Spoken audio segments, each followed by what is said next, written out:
बहुत बड़ी साजिश और षड्यंत्र भारतीय जनता पार्टी के प्रचार तंत्र के द्वारा किया गया था।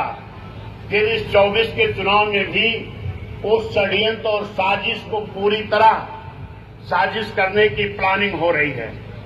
जैसे आप जानते हो कि 2007 में इस उत्तर प्रदेश में तमाम दलों के बड़े बड़े गठबंधन तैयार किए गए थे, लेकिन बहुजन समाज पार्टी के नेता मान्या बहन जी ने किसी दल का गठबंधन नहीं किया था और मान्या बहन जी ने कहा था कि दलों का गठबंधन नहीं, हम जनता का गठबंधन बनाएंगे। कौन सी जनता? चाहे वो मुस्लिम भाई हो, चाहे पिछड़ा भाई हो, चाहे पिछड़ा भाई हो, चाहे SC ST भाई हो और चाहे न्याय पसंद ब्राह्मण क्षत्रिय वैश्य भाई हो।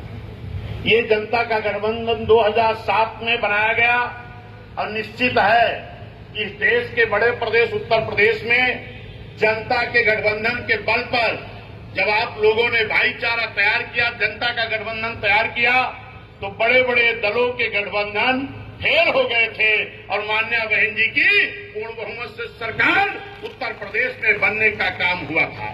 ये सही है कि गलत है?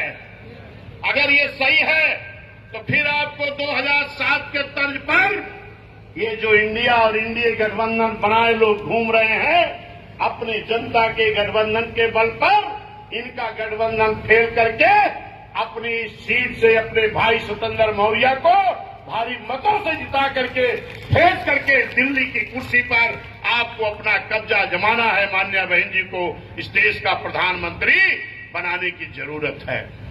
आपने देखा था कि जो आज समाजवादी के लोग कह रहे हैं कि हम इंडिया गठबंधन बनाए हैं, जरा आप गौर करिएगा।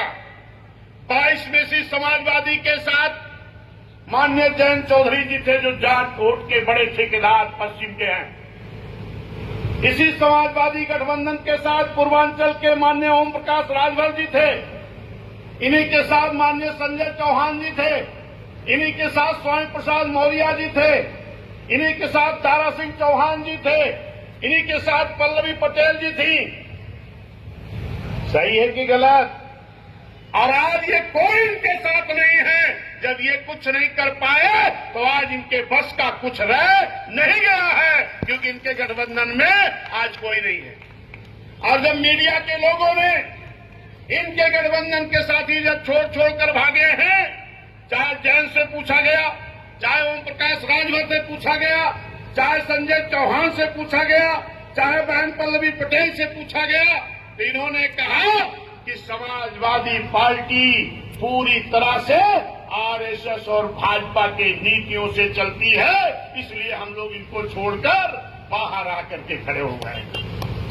और आज वो लोग जाकर के वहीं भटक रहे हैं। लेकिन मैं कहना चाहता हूं, आज जिनका गठबंधन है, भले ही 27-28 दल दिखाई पड़ रहे हों, लेकिन इनके साथ यूपी में कोई नहीं है। यूपी में इनका गठबंधन है कांग्रेस को लेकर के, जिस कांग्रेस के पास उत्तर प्रदेश में मात्र 2% वोट है और एक सांसद की सीट है।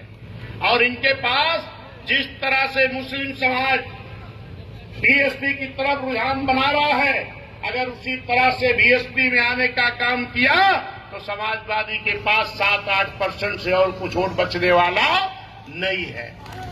साथियों, 3 MP हैं सपा के पास, 1 MP कांग्रेस के पास, वर्तमान में जो हैं पूर्व के, अभी वर्तमान ही रहेंगे जब तक दूसरे नहीं बनेंगे। 4 हो गए और बहुजन समाज पार्टी के पास 10 MP है। और अकेले हमारा SC ST का वोट 24-26% है। मैं अपने पिछड़े समाज के लोगों से कहना चाहता हूं, अपना वोट इकट्ठा कर लो और मुस्लिम भाई को भाईचारा के साथ जोड़ लो। किसी की जमानत यहां नहीं बचने वाली है, क्योंकि बड़ी संख्या आपके वोटरों की है। हे मेरे सम्मानित साथियों, बाबा साहब ने वोट का अधिकार इसीलिए सब समाज को देने का काम किया था कि ताकि सभी समाज के लोग जीत करके विधानसभा लोकसभा जाने का काम करेंगे। लेकिन बड़ी दुर्भाग्य की बात है कि आप जानते हैं कि वोट पड़ना शुरू कब हुआ? 1952 में। और BSP का गठन कब हुआ? 1984 में, कितना साल हो गया? लगभग 32 साल बीत गया।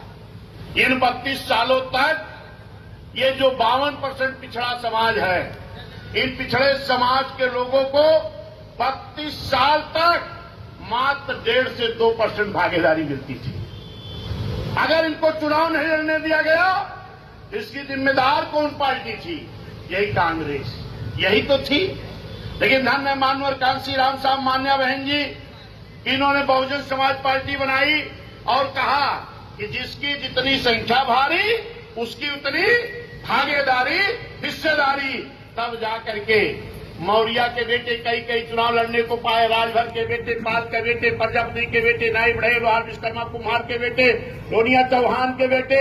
तब जाके पहली बार इन समाज के लोगों को चुनाव लड़ने का मौका मिला, तो बहुजन समाज पार्टी और माननीय कांसी राम साहब और बहन जी के द्वारा मिला, वरना इनको आज भी चुनाव लड़ने का मौका नहीं मिलता। साथियों, आज ये इंडिया गठबंधन के लोग कह रहे हैं हम संविधान बचाएंगे, भाजपा संविधान खत्म करेगी, हम संविधान बचाएंगे।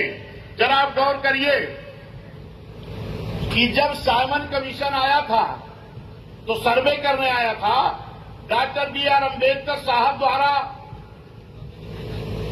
जो साइमन कमीशन लाया गया था, उसका मकसद खाली इतना था कि इस देश में दोहरी गुलामी थी। एक गुलामी अंग्रेजों की थी और दूसरी गुलामी थी बड़े बड़े राजा रजवाड़ों जिम्मेदारों की। दोहरी गुलामी कौन करता था? जो आर्थिक, सामाजिक, शैक्षिक और राजनीतिक रूप से पिछड़े थे।